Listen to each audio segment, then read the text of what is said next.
আসসালামু আলাইকুম। আজকে জানব একটি হাদিস যেটি শুনলে এবং মানলে আমাদের ঈমান তাজা হবে।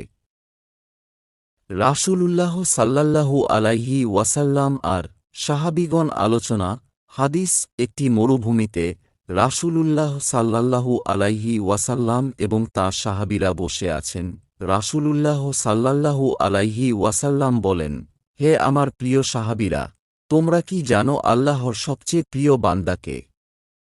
সাহাবীরা বলেন, আমরা জানি না। রাসূলুল্লাহ সাল্লাল্লাহু আলাইহি ওয়াসাল্লাম বলেন, আল্লাহর সবচেয়ে প্রিয় বান্দা হল সেই বান্দা যে সবচেয়ে বেশি আল্লাহকে ভালোবাসে। সাহাবীরা বলেন, আল্লাহর রাসূল, আমরা কিভাবে আল্লাহকে ভালোবাসতে পারি? রাসূলুল্লাহ সাল্লাল্লাহু আলাইহি ওয়াসাল্লাম বলেন, ভালোবাসার অনেক উপায় আছে। এর মধ্যে একটি হল আল্লাহর আদেশগুলো মেনে চলা এবং তাঁর নিষেধগুলো থেকে বিরত থাকা। সাহাবীরা বলেন, হে আল্লাহর রাসূল, আরেকটি উপায়? রাসূলুল্লাহ সাল্লাল্লাহু আলাইহি ওয়াসাল্লাম বলেন, উপায় হল আল্লাহর সৃষ্টির প্রতি ভালোবাসা প্রকাশ করা।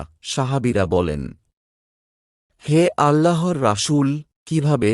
রাসূলুল্লাহ সাল্লাল্লাহু আলাইহি ওয়াসাল্লাম বলেন, তুমি যদি একটি গাছ দেখো, তাহলে তুমি বলো, আল্লাহর প্রশংসা করো যিনি এই গাছটি সৃষ্টি করেছেন।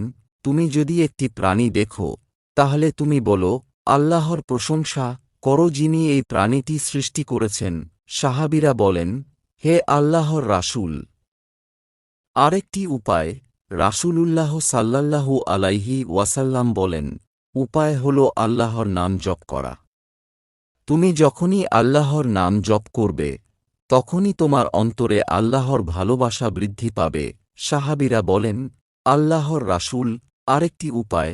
রাসূলুল্লাহ সাল্লাল্লাহু আলাইহি ওয়াসাল্লাম বলেন, আরেকটি উপায় হল আল্লাহর রহমতের আশা করা। তুমি যখনই আল্লাহর রহমতের আশা করবে, তখনই তোমার অন্তরে আল্লাহর ভালোবাসা বৃদ্ধি পাবে। সাহাবীরা বলেন, আল্লাহর রাসূল, আরেকটি উপায়?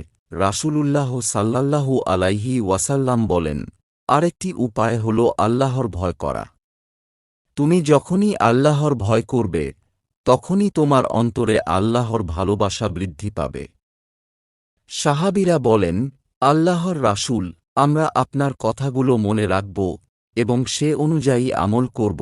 হে আল্লাহ, আমাদেরও আমল করার তৌফিক দান কর। আমিন। এরকম ইসলামিক ভিডিও দেখতে চাইলে ইসলামিক একাডেমি চ্যানেলটিকে সাবস্ক্রাইব করুন।